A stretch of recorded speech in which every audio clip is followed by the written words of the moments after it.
Sa Michigan, dinurog ng libu-libong botante ang ekspektasyon ng estado sa bagong opsyon na in-person early voting.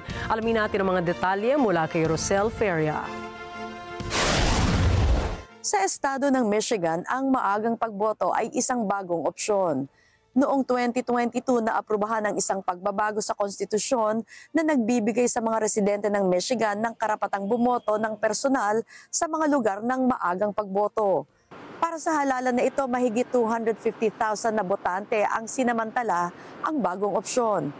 Ang kauna-unahang statewide weekend ng maagang pagboto ay minarkahan ng mataas na turnout nitong nakaraang linggo. Noong Lunes, mahigit 1.5 milyong botante sa Michigan ang nagbalik ng kanilang mga balotang lumiban.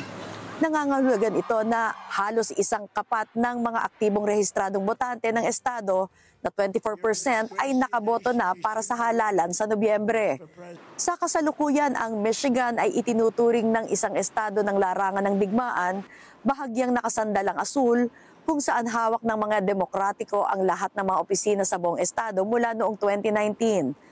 Para sa mga taong ito, inaasahang magiging mahalaga ito na ibinabahagi sa Pennsylvania at Wisconsin ang pinakamahabang aktibong sunod-sunod na pagboto para sa nanalong kandidato sa pagkapangulo. Rosel Feria para sa Mata ng Agila International, Trusted, Connected, On Point.